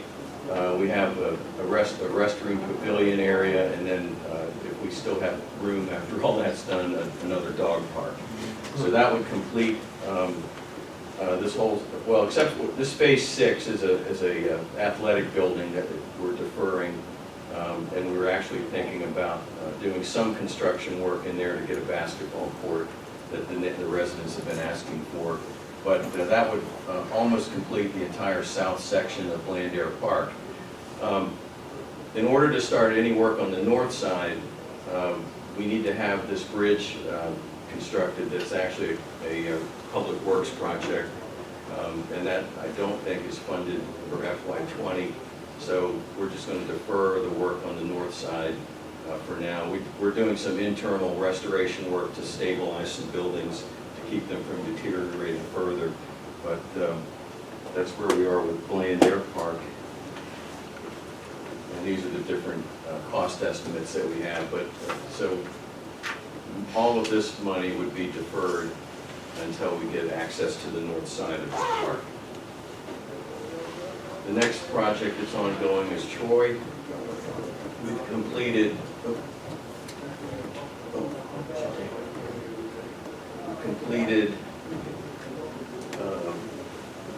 these 3 fields, this parking lot, and the pavilions in this area. This field is funded for now. We're working on design for the community center, feasibility of the community center.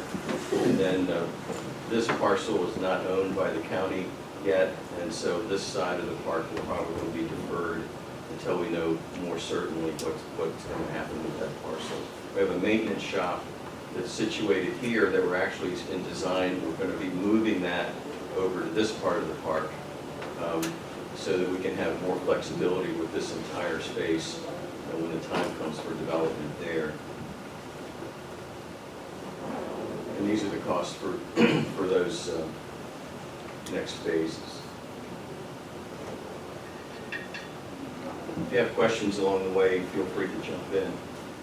Another project that we have pending is renovation of the East Columbia Library property. Right now, there's 2 multi-purpose fields here. We're planning to redesign that park to put into 2 synthetic,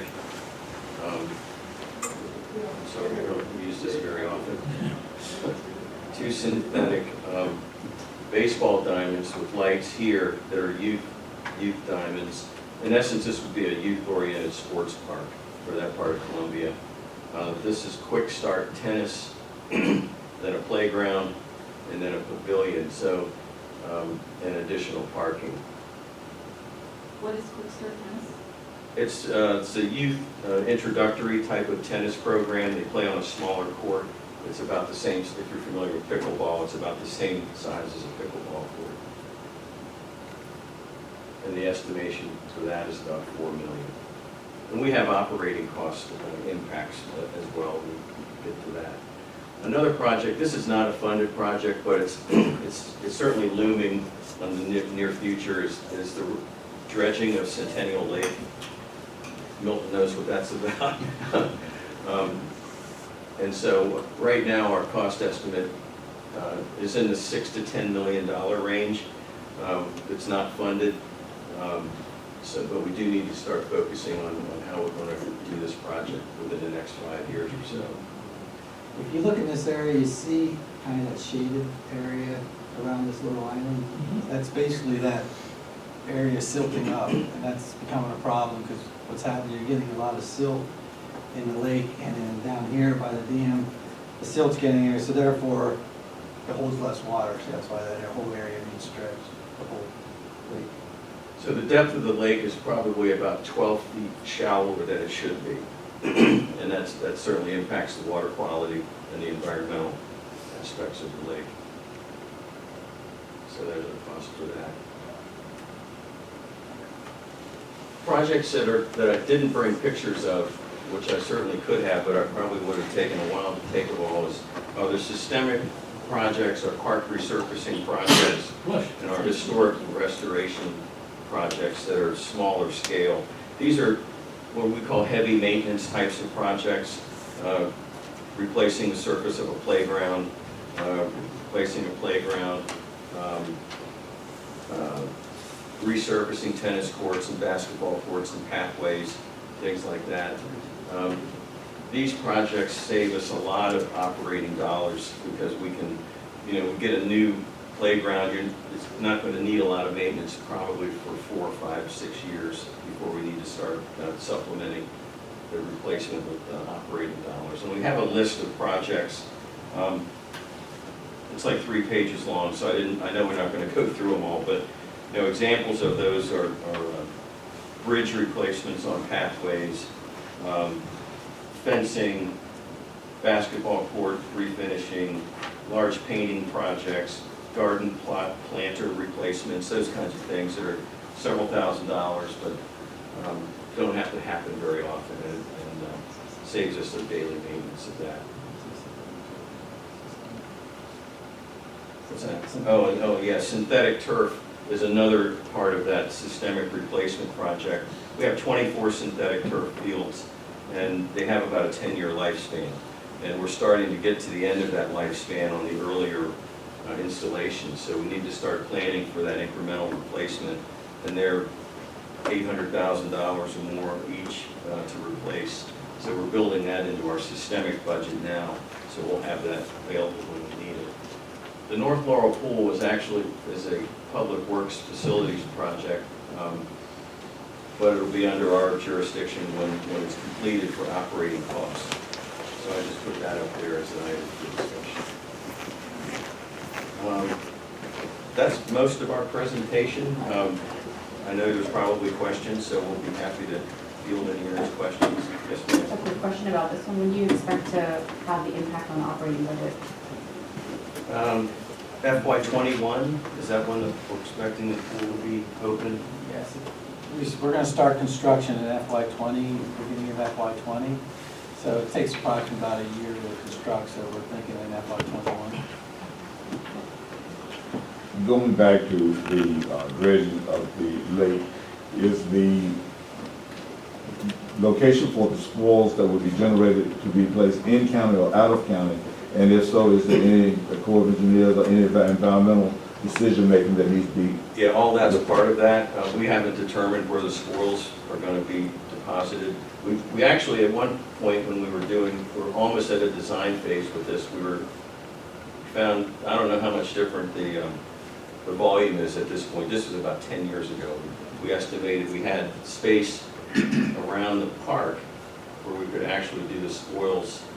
We could either stockpile it and let it deep water and then move it off-site, or we could even create berms and other types of just landscape features with the spoils and revegetate it on-site. So that was one of our thoughts, but we don't know yet now. We'd have to do a whole design feasibility to see where and whether there's any issue with the content of the soil. We don't think there's any contamination type of issues with the soil.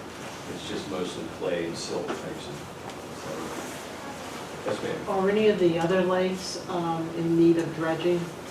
That's our only lake. I know that CA has been through a few dredgings in the last 5 years or so. So they're probably up to speed on their dredging projects. I don't know if we might have a pond or two that's on a smaller scale that might be different. This is the only lake that we can. We're actually doing, I believe, this pond here. We just started that yesterday, the project. So we are dredging this small pond. Of your 24 turf fields, does that include your partnerships with the high schools? Yes, yeah. So 12 of the 24 are high schools, and have we completed the original installation of all 12? Yes. What life cycle are we in for, what's the oldest? The oldest high school field is 5 years, I think we've got 6. 5 more years on each. We phased them in 3 at a time, actually 4 at a time. 3. Yeah. Some were 3, and 1 year we did 4. But we have an agreement with the Board of Ed, they will actually pick up part of the cost of replacement, and we pick up the rest. Of the park fields, we pay the full replacement cost. Now it depends, and we're actually looking at this full day, if the Board of Ed changes their school day, there may be less usage that we get, because if the high school's pushed back, it would go later into the evening, and we would rework the replacement cost schedule. We've already had discussions with them on that. One more question. In terms of surface usage, is there any actual number for the number of basketball courts versus tennis courts that are in your actual usage? I don't know the total number offhand or what the comparison would be. I don't know if there's any idea of that. And what's prompting that question is obviously the youth involvement and the growing youth population in the county, and ensuring that there is adequate your recreation space outside for one versus the other, and whether there's been an assessment of that? There has been. So we recently did our updated land preservation, park and recreation plan that we're required to do for the state to receive program open space funding. And as part of that plan, we did a needs assessment, and there's a full matrix of the types of facilities that we're lacking in based on the survey that we did. There used to be metrics from the state that were not, it just didn't make sense. And where the state would tell us how many basketball courts we needed in Howard County based on population. And there was no consideration on who the population was and what their interests were. So we did a more direct survey to correlate the cultural differences, the demographics of the county that people use, or the facilities that folks use and are interested in having now.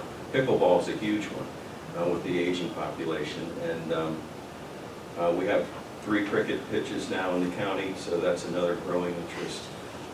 Badminton is a sport that we never really thought about until about 5 years ago, and now our badminton program fills up in about 8 minutes when it becomes online in January. So we know we need badminton, more space for badminton, more space for pickleball, more space for quick start tennis, always more need for multi-purpose fields, which is why we switched to synthetic turf, because it saves real estate. You know, if you have a synthetic turf field, you can use it virtually 24/7, almost year-round. And one of the things we're discovering with the pickleball population is it's a great usage for us because it's daytime users. You know, at nighttime, most of the gyms are packed with basketball and volleyball, but during the day, when traditionally those facilities would sit vacant, we're now able to do the pickleball, and we have a pretty large drop-in program at North Laurel and at the Meadowbrook Athletic Complex. So it's a good use of a facility because we now can program during the day, where in the past we didn't have many programming opportunities during the daytime hours. the other interest is indoor facilities. As the aging population grows, people want to have indoor options year-round. So, What's the timetable on the bridge across 175 for North Plandair? pardon me? The timetable for the North Plandair Bridge? Well, it depends on the money. I mean, I think it's about a $16 million project. So, and I don't know, so that's more of a public works question, I would think. The design's pretty much completed. Right. And is the design for the North Plandair stuff still, is that? We don't have design on that. Our master plan is still basically the same. We've made, I mean, it's all, you know, when you have a concept master plan, it all changes when you get into the final design work, but our general concept is still the same. But we can't get any public access in there until we have the traffic engineering requirement for the ingress and egress. Thank you very much. Thank you. Yeah, John and his crew has put together a lot of quick, it's really quick but very informative update on the CIP side. What he hasn't got a chance to talk is on the operating and the maintenance implications there, because as population grows, there's a lot of demands on not only their programs but also more use of facilities there, and that actually a lot of these transfer to additional operating maintenance costs as well. So they actually have been facing a lot of pressure in their operating budget in the past. Mainly on our older facilities, Centennial Park, Rockburn Park, they're 35 years old. They were designed that many years ago for, you know, a much lesser use volume than they have now. So the infrastructure there is fairly outdated. So as we upgrade some of the areas of the parks, we'll take that into consideration. All right, thank you so much. And next week's February 5th, same time, same place there. The committee will focus on demographic changes there, discuss economic development, and also health and human services. Thank you very much.